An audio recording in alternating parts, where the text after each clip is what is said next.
Blue 22. Hike, hike, hike. You are watching Sports and Sorts live on YouTube. That's 75% sports, 25% sorts. And here are your hosts, Shane and the Bry Man.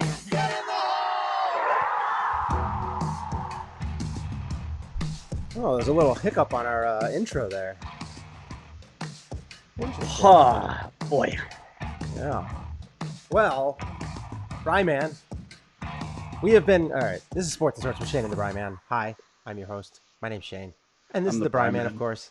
And he is sullen because he is going to give you some news. I was ready to start this show on a high note. It's May the 4th. We've both got Star Wars gear on. I've got my Star Wars 1977 shirt on, and I've got my Solo, a Star Wars story cap, and I got my Star Wars Kylo Ren Turvis cup, and I was all ready to be in a good mood, give you a nice May the 4th edition, and we have to kick off with further proof of how 2020 is just maybe the worst fucking year ever. It started off awful in January with Kobe Bryant and Gianna Bryant's passing, along with 7 other souls in a horrible helicopter crash in LA. Then it got infinitely worse with a pandemic that has now killed hundreds of thousands of people and over 60,000 Americans. And now we get this. On this May the 4th, we get the news that perhaps the greatest football coach of all time, and I would say probably one of the top 5. He could be in a Mount Rushmore of all-time sports coaches discussion. Mm-hmm. The great, incomparable Don Shula has passed away at the age of 90. And obviously, as a Dolphins fan, this one hits home hard. I actually have, you cannot see it, but right here, there is a Don Shula autograph picture. You can't see it, but it's not on camera. But it's a 16 by 20 autograph of him as he is being carried off the field after they beat the Washington Redskins in the 1972 Super Bowl, capping a perfect season. The only undefeated football season on record. The only professional sport undefeated season at 17-0. So I don't know. This literally just was announced about 5 minutes before we went on. To give you a little background on Coach Shula. He as a player, he played for a few teams: Browns, Colts, Baltimore Colts, and the Redskins. He spent the majority of his coaching life as the head coach of the Dolphins between 1970 to 1995. So 25 years. That's like an unheard of thing. We only know Bill Belichick now as a guy who could coach that many years and still be successful. Mm-hmm. He spent some time in Detroit and Baltimore too. Well, he was also Baltimore's head coach for about 6 years. So, and then before that, he was a defensive coordinator in Detroit. But he was a 2-time Super Bowl champion, Super Bowl 7 and 8 again, Super Bowl 7, the undefeated season, Super Bowl 8 the following year when they beat the Vikings. He was an NFL champion in 1968. He's a 4-time Coach of the Year, a Sports Illustrated Man of the Year. I can still remember that cover. And the list goes on and on. Dolphins on a roll, 1970s all-decade team. And he wasn't a bad player either. He only played 73 games. He had 21 interceptions in 73 games. Like, by today's standards, if you stretch that out over the course of time, you would have had a really good player there. But wow, what a loss this is for the sports world today. You were talking about a guy who, because of that perfect season too, in a lot of ways transcended sport. In a lot of ways, I remember him being on that Time cover, which was sort of like a kind of like an artist's rendition. It wasn't an actual picture of him, but it was sort of like an actual painting of him, sort of. And that was, I think, after the perfect season. So, wow, it's hard for me to kind of process all of this right now. It's it's just way too fresh So I'm giving you the best that I can in a short amount of time, but just to run down career-wise, his regular season coaching numbers, astonishing. 328 wins, 156 losses, and 6 ties. That's a 6.76 winning percentage. He won 2/3 of the games that he coached in. Postseason, not as great, 19-17, but again, 2 Super Bowls. I think coached in 6 Super Bowls. Did lose 4. And he, famously lost the Super Bowl III to Joe Namath, and and his career, just his overall career, coaching record: 347, 173, and 6 for a 6.65 percentage. Just unheard of. Unheard of. An unbelievable icon in sports is gone today, at the age of 90. Indeed. Unreal. Rest in peace, Don Shula. Whew. Yeah. Unbelievable memories I have as a Dolphins fan of him, Yeah, that is some bad news. He obviously lived a full life, but still, Right. it still stinks. All right. Well, to move on from that terrible news, we will get into some Star Wars stuff, because it is May the 4th. It is. We will move on to that. And do you want to start off with a little surprise edition with the Funko? Oh, should we go right into that? Let's go right into Well, it. I got this 3 of them. yeah. Well, I have more than that, but I decided to pull 3 of them. Star Wars stuff right up over there. There's like some Star Wars DVDs and stuff like that over there. We got all sorts of Star Wars stuff around. And, you should see my son's room. If I had a picture, he's got like all the posters like in succession.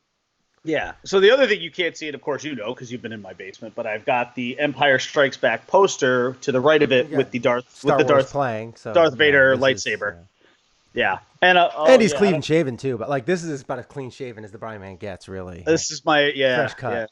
Yeah, exactly. He sent me a picture over the weekend, and I was like, "Oh yeah, looking smooth." Tony Robbins. All right, so. All right, I got Pop. 3. I got 3. 3. I picked 3. Well, I have about. My God, how many Star Wars? 1, 2, 3, 4, 5, 6, 7, 8, 9. I've got at least 9 Star Wars Funko Pops. So I pulled 3 out. So let's start with. All right, Shane. If I were to say to you, "I love you," you would say, I know. what? Yes. Let's start with Han Solo. There he is. This is Han Solo, I believe, young Solo though. So the hat that I'm wearing from it doesn't actually say that though. It doesn't say Han Solo a Star Wars story, but I think you can deduce just by looking at it that this is clearly a younger Han Solo. It could be an early one, but this is just sort of the Star Wars edition. It's not specifically tied to any one movie or anything like that. So that's one. Okay. What else we got? Number 2. Oh, this one's cool. This is from Return of the Jedi. This is a big boy. This is Princess Leia. Princess Leia. Princess Leia with speeder bike. She's on her speeder. Pretty cool, huh? She got the helmet and everything, and pretty awesome. Another late great actress. Great Carrie Fisher. There she is on her speeder bike. And of course, no May the 4th would be entirely complete without you-know-who, perhaps the GOAT of Star Wars, the Mount Rushmore, George Washington himself, Lord Vader. Darth Vader. This is the actual Rogue One Darth Vader edition. Very nice. Lovely. Tremendous. Look at that. Have the hands on his hips and everything. Looking bad as can be. And that is my Funko. Oh, damn. Darth Vader done fell down. But that's my Funko Monday for you right there. May the 4th edition. And it started last night.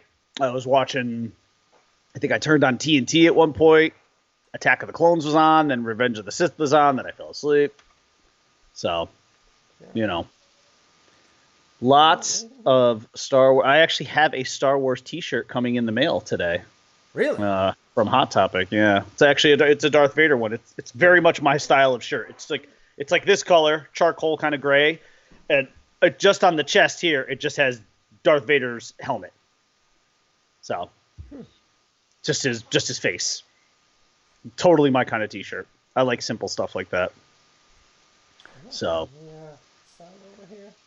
by the way, the Dolphins did release a statement on Don Shula. Here's what it says. Statement on Coach Don Shula. Mm-hmm. Don Shula was the patriarch of the Miami Dolphins for 50 years. He brought the winning edge to our franchise and put the Dolphins in the city of Miami in the national sports scene. Our deepest thoughts and prayers go out to Mary Ann, along with his children Dave, Donna, Sharon, Ann, and Mike. Yeah. If I'm getting anything here. Nope. There's something wrong with our soundboard here. Are you hearing anything? No. It's a glitchy kind of day? Yeah, I guess so. I don't know what's going on. Well, it's a crappy day, so it deserves a crappy show. Oh, man. This is going to take me a while to process this one. Just to lose a guy like that. I mean, again, 90 years old. I can't say I'm entirely shocked, but even still.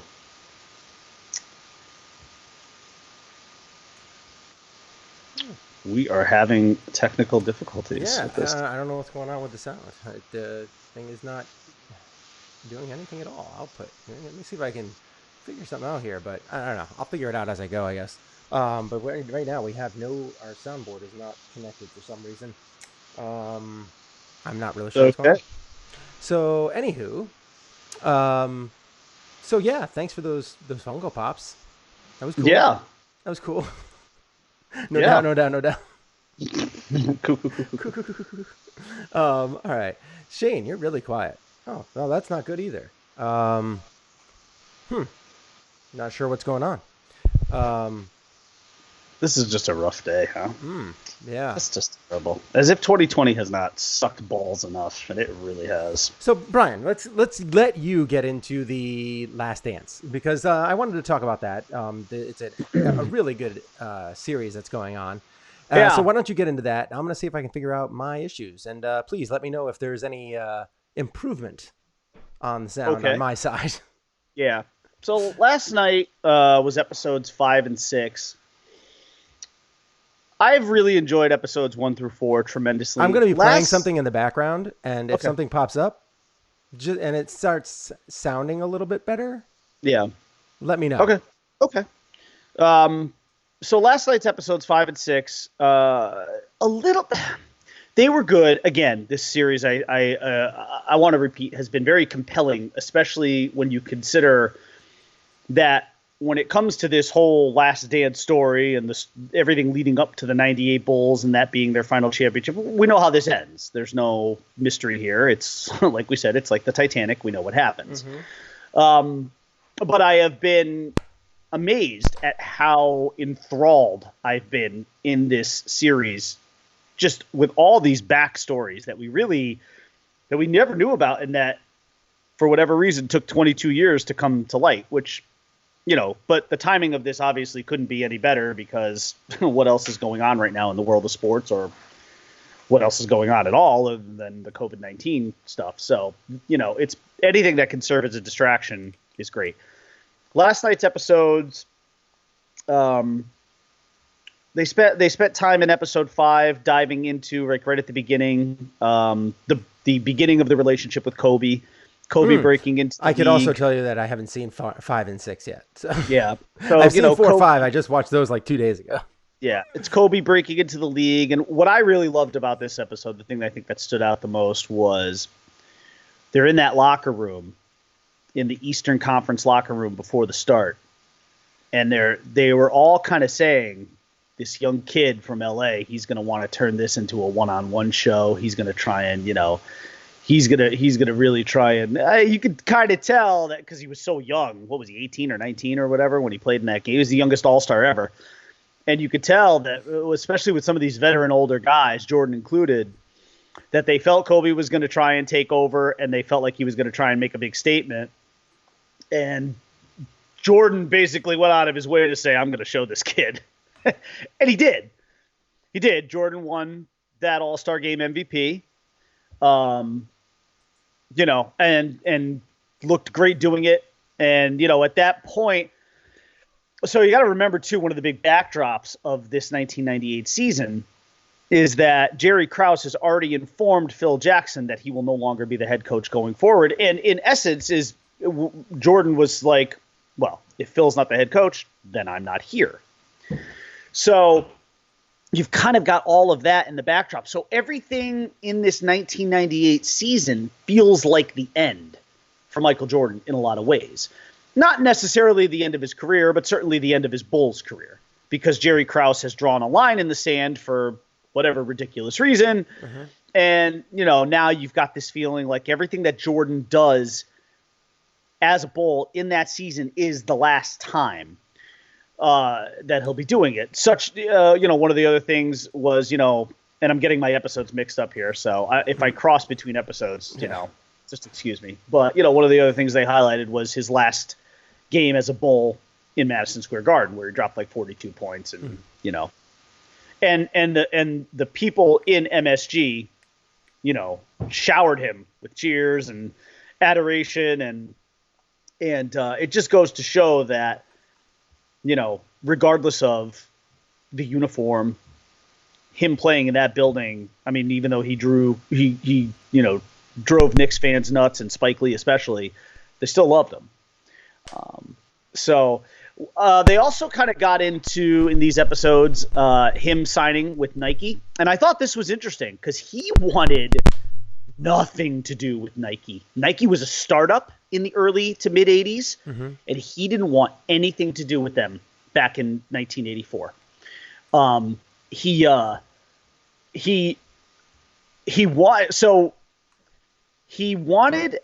I think he absolutely wanted to go to Adidas. He loved Adidas. He was all about that. Adidas just they couldn't make it work. I think it was more of a cash flow issue for Adidas. They just couldn't build, and they actually told him, like, we can't build like a brand around you right now. Right. Converse, which was the shoe at the time, already was loaded with talent. Mm-hmm. They already had way too many other guys. Magic was there. Larry was there. It couldn't do it. So his mother, the reason he ended up with Nike is because of his mom, because his agent, probably a little of both, but his mom said he refused. Like, his agent was like, look, just meet with the Nike people. And he was like, no, I don't want to meet with Nike. I have no interest in Nike. Mm-hmm. And his mom was like, Michael, you get on that plane and you go listen to their pitch.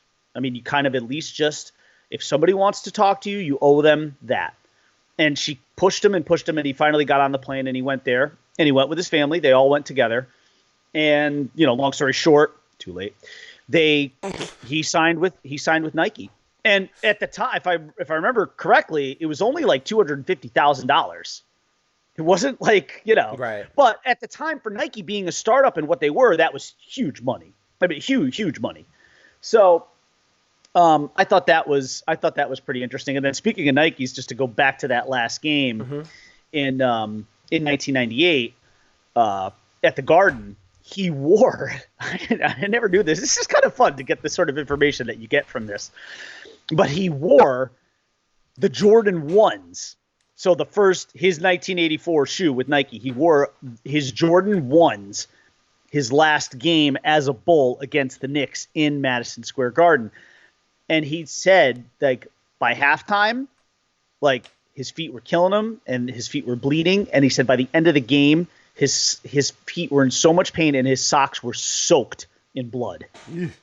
Because, I mean, it was an older model shoe and clearly not very comfortable. Oh, now I'm hearing some. Wow.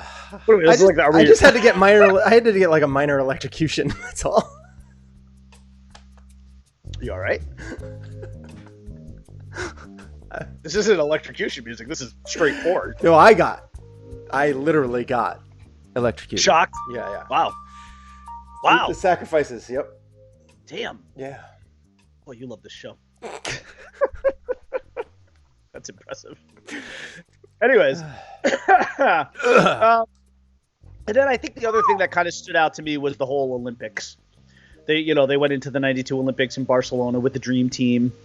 Again, they got more into the Isaiah Thomas thing. And of course, Michael did not say that he kept Isaiah out. He didn't outright say that. He basically denied that he was involved in the decision regarding Isaiah. Nonetheless, Isaiah Thomas did not make that team, which was, of course, a joke.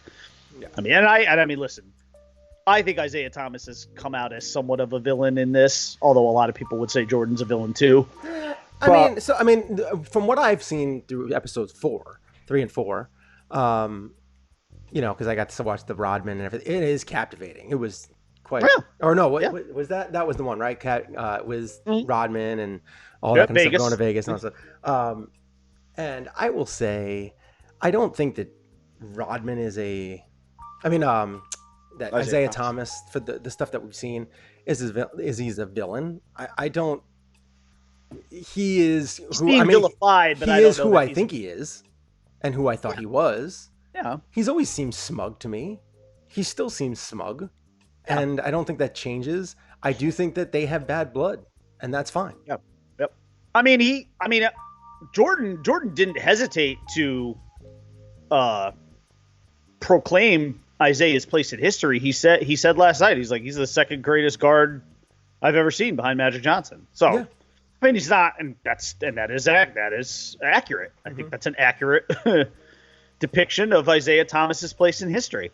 So he wasn't trying to, shoot him down or even try to kind of falsely, mark his place in history by saying he was anything less than what he was. He just clearly didn't like him. He thought he was an asshole, which he said multiple times. And I don't think he certainly had any love loss of him not being on the team, but he's also saying that he did not take part in that decision. I'm not sure I believe that.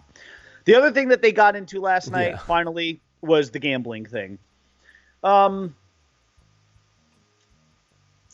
Jordan, this is where I'm not going to say I lost any respect for Michael Jordan, but this is where, though, when I hear Jordan talk about the gambling thing, he talks about it so casually, as if it really was not a big deal and it was just made to be a bigger deal by the media.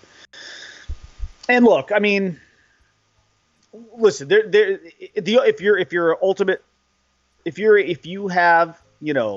you've got the ultimate conspiracy theory thing going on, right?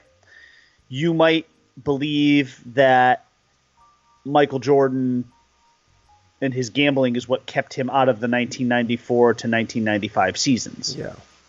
And that's why he went to play baseball, not because he just suddenly had this desire to go hang out with the, whatever they were, the Birmingham or Binghamton Barons or whoever the fuck he went and played for the White Sox. But if you buy into the conspiracy theory, he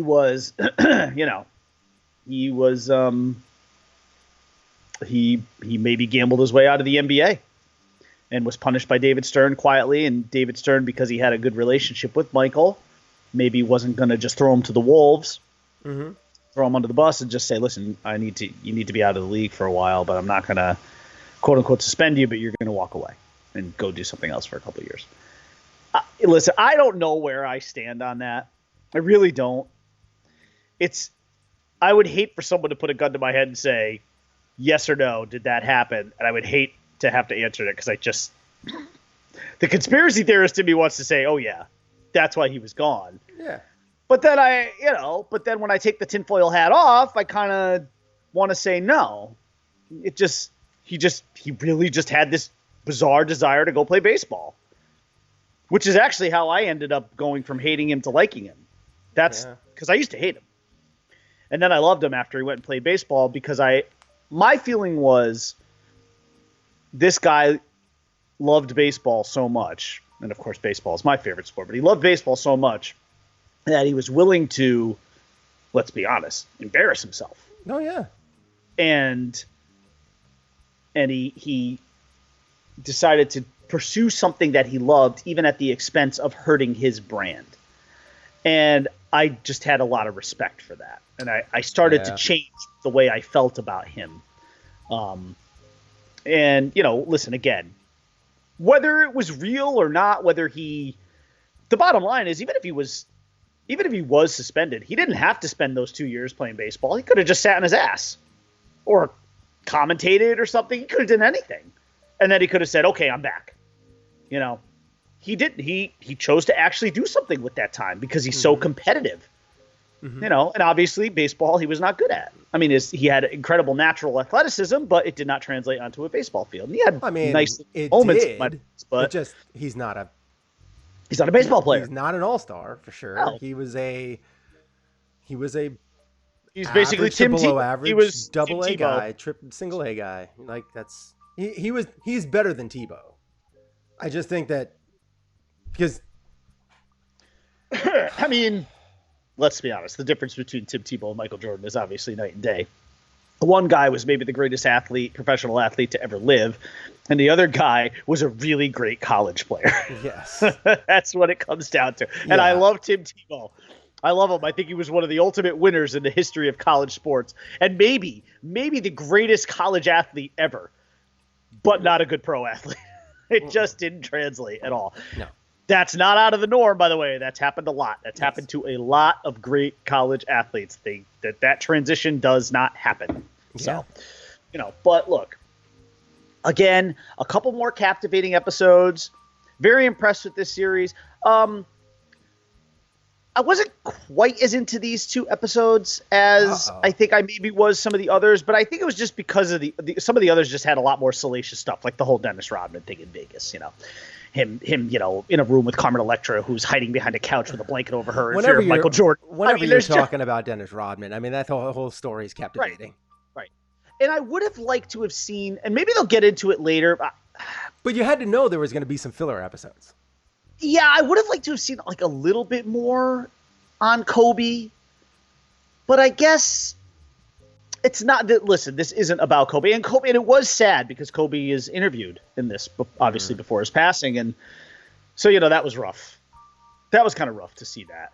That's one of those things that they could have gotten into him and talked about him as a little bit more, but it's more that would be more kind of like a cash grab. I guess. Well, they got into it a little bit. They got into a little bit of Michael's influence on Kobe, but you can't get crazy into it though, because you don't want to make it about him just because he passed away. Yeah. Exactly. Which is why I think the way it was done was perfect and tasteful. And also, let's be honest, this was basically done and wrapped up, I think, before he passed. I mean, this was heavy into production. I'm sure it was on the back end of production. So I doubt that they were going to go and just, because it would have been forced. Like you said, it would have been forced. They would have had to have forced things in, and then gone back into the editing room, and it would have felt a little disingenuous. I thought it was like nice. The last couple Star Wars I thought movies. It was nice, and listen, and they did say, right at the beginning of episode 5, it did say in loving memory of Kobe Bryant. So you could do that. The Justice League movie. I mean, all that stuff. When you start re-editing and forcing things in that you shouldn't probably do,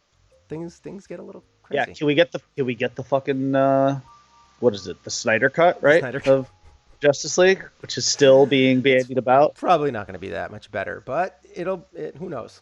I mean, hey, listen. All I know is when you and I think both agree that Dawn of Justice, Batman versus Superman, is actually we both enjoyed it. Movie, yeah. I think it's a good movie, but I think it's a great movie when you see the extended cut, because I think that was my. Now, look, granted, that's a 3-hour long movie with the extended cut. However, when you watch that movie with those extra pieces inserted, it really helps to fill in some of the gaps that I thought Batman versus Superman had. And I love that cut. Love it. Because it felt to me like the biggest thing with Batman versus Superman was they tried to Well, whether they tried to force it on you or not, the idea was that they tried to pit Superman almost as like the bad guy. You didn't get enough of his side of the story from his perspective as to why maybe Batman wasn't the greatest dude ever. Right. You know, and those gaps are filled in the extended cut, along with some other stuff that I thought was actually really good. It fills in a lot of holes. It does fill in a little bit, yeah. I love that addition. But even without it, I still like Batman versus Superman. Yeah. I really do. Well, you get some of the scenes, like you get some Batman scenes where you've never seen a Batman act like that before. Yeah, like in that warehouse scene, which is, I will be in my opinion, is the greatest Batman scene in a movie. It's pretty good. It's pretty good. Like in a live action movie that you'll see. That's the best portrayal of Batman. The only thing that could have been done is him not really getting stabbed, but he's an older Batman too, so yeah, I would expect him to get maybe hit once or twice extra. And it's also no coincidence that scene, or a good chunk of it, is in the trailer because it was, they knew it was good. Yeah, I mean, they all knew it was good, and it is phenomenal. Yeah, it's a great scene. It is a great scene. But you know, I don't know. I can't. There's nothing I can do to defend Justice League though. That's just not a good movie. I wanted it to be so badly. It just was not. It was so choppy and gross, and the animation was the CGI. I will say it looked more like animation. It was bad. Yeah. It was really bad. Just not well done. So yeah, that's. You watched Birds of Prey this weekend. I did watch Birds of Prey. Yeah, I would like to hear, because I think I gave my review on it. But I would like to hear. I thought it was a thoroughly entertaining movie. There was times in that movie, because it was so crazy. Yes. I was just like, yeah. Like, because I just really, really enjoyed it, and I wish it got more love than it did. And I know it got some love. It did. It did well on Rotten Tomatoes. It was like 78. But I'm talking about more box office stuff. Like, I wish it did better, because it was a very, very entertaining movie. If you like just Harley Quinn and her kind of story and her kind of the way that she is kind of like her kind of head, like the stuff in her head. If you like that kind of stuff, like just that kind of fluidity. Yeah. You got a little of that hot topic in you. Yeah. Like it's just a different kind of flow. Yeah. And if you like that kind of crazy, then you'll like it. Yeah. And I did. I enjoyed it. And it's a different style, and I enjoyed it. I do wish we got a little bit more Birds of Prey. It really, really focused on Harley Quinn, which is fine. It did. Because I really wanted more, and I think that's what they were trying to lead up to. Yeah. I think they were trying to get the Birds of Prey off the ground and just kind of separate Harley Quinn and the Birds of Prey. Yep. And then you were going to hopefully get a Birds of Prey actual movie, like where you get the Huntress, who is a crazy cool character. Yeah. Can't say I really loved the Canary. She was fine. I did really end up liking the thief. I actually ended up really. I thought she was kind of annoying at the beginning, but I really ended up kind of be like, you know what, I like that, and I thought their dynamic together was cool. Having the hyena in there too was awesome. The hyena was great. It was a really enjoyable movie. I highly recommend it. Me too. Obviously, it's R-rated. Don't watch it with the kids, but it is. There's not much. I mean, she is a great actress. Margot. Yeah, she is very talented. I'm so happy that I excellent. finally got an actor or somebody famous to be like born on my birthday, and we share July 2nd. That's we nice. share that birthday, and at least you share your birthday with somebody you like. I've watched I, Tonya and The Birds of Prey. I still need to watch I, Tonya. That is another movie that you're kind of just like, you can tell that these movies were filmed around the same time, just where her mental status was. Yeah. Yeah, right. You will watch that. You'll love it too, because it's got your boy Winter Soldier in it. Oh, Sebastian Stan's in it? Mm-hmm. Oh, wow. Yeah. Nice. So That's another movie. Young Luke Skywalker. Yeah, that's another movie. They have to make a They Luke have Skywalker to. movie with him. Yeah. I mean, they how could should. you not? You're doing him and everybody a They disservice. should. And he's part of the family already, so I know. being in So the MCU. right, exactly. It should be an easy. That movie, I, Tanya, was also one of those that you were just kind of like I could totally, like, you're kind of like, you feel bad for Tanya Harding a little bit, but at the same time you're kind of like, No. like, yeah, but you do, like, you do and you don't, because you're kind of like, you know what, I can see how she feels bad, how she could have been possibly swindled in this whole thing, but at the same time you're kind of also like, I don't like how you keep feeling sorry for yourself, like how you're kind of like, oh, it's not really my fault, like, or this isn't my fault, or, you know, the excuses, plays the victim card well. The excuses, like, I don't like the excuses. Yeah, that's like, you can, like, but at the same time you're kind of like, you are really scuzzy and trash. But she did a good job, right? Like, did she get nominated? She might have been nominated for that role. I think so. Her mother, who Janny, is that what her name is? Allison? Yes. Yeah. Played, she did a great job too. Just that movie was acted really well. Like, it was another really good movie. Actually, I think that role was also nominated. She might have even won. I think she might have won. Yeah. Yeah, I think she did. Yep. That movie was really good.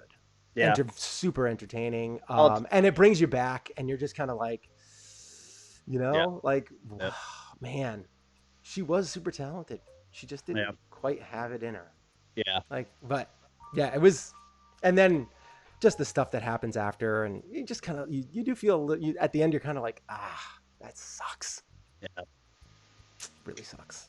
But yeah, I highly recommend that too. They're just good. Me? They're Why me? Yeah, it is. Why? It's a good movie. Watch it. Definitely watch it.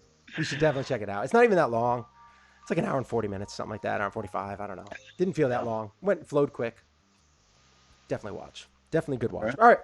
So that's pretty much the end of our show. We talked a little sports because we talked about The Last Dance. We talked about Don Shula. Yeah, and Don Shula, obviously, which is unfortunate. Popped up, but son of a bitch. We will get into some more stuff soon. Maybe you do a Friday show because my kids have a field day Friday, so I'm available. Okay, definitely. I will keep you posted. Yeah, keep me posted on that. We will. We'll keep an eye. I'll definitely get into The Last Dance next couple episodes. Check those out. In the meantime, today, binge watch a lot of Star Wars stuff, guys. Just put it on. Put it on. Have it in the background. Yeah, exactly. Just all day. May the Force. So what I was trying to do before the thing got kind of crazy, the soundboard, was I was trying to get this on. I was going to start playing some no, that's not what I wanted. Why are you playing that? That's not. Wait a minute, what's that? Yeah. I was trying to play. Oh, I was going to do this. Here it is. When you had Vader come on. I was trying to get that on. Can you hear it? I certainly can. Oh, okay, good. And then we could also do this one, little remix that is out there.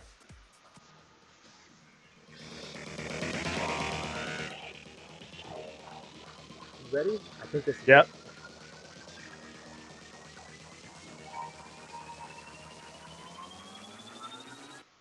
An emergency. Oh, this isn't it. Oh, what a letdown. Yeah. Oh, man. Oh, is this it? This is it. That's the trap. It's a trap. That's the trap. there's a remix that I have in here that's called "It's a Trap." Oh, and I can't find it. It's unfortunate. And it's like, and it's got it, and it goes into it, and it's like, it's a trap. And then it's got dun, dun, dun, dun, dun, dun, dun, dun. Oh, that's cool. Yeah, I don't know. I can't find it. Unfortunate. Yeah. I wish I could find it.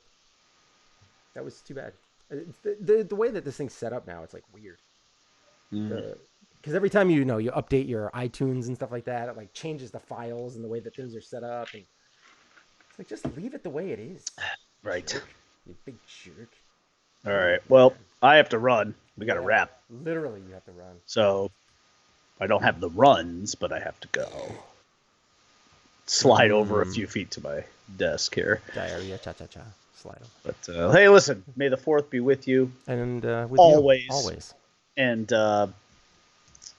let's see, part of the journey is stay classy, Planet Globe. Yeah, okay, we're good. Oh, you can find me on Twitter at @the_Brian_man. You can find me on Twitter at Einhornisfinkel. Find me on Instagram at Happy McAvoy. Just to clarify, not at Finkel is Einhorn. It's at Einhorn is Finkel. Einhorn is Finkel. Yeah. You should go find the Darth Vader Luke gangster rap. I have seen that. A lot of those things they have on there are pretty darn funny. Pretty good stuff. All right. Bye. Very low key. Very low key signing off. Very low key. Well, let's put this in the background.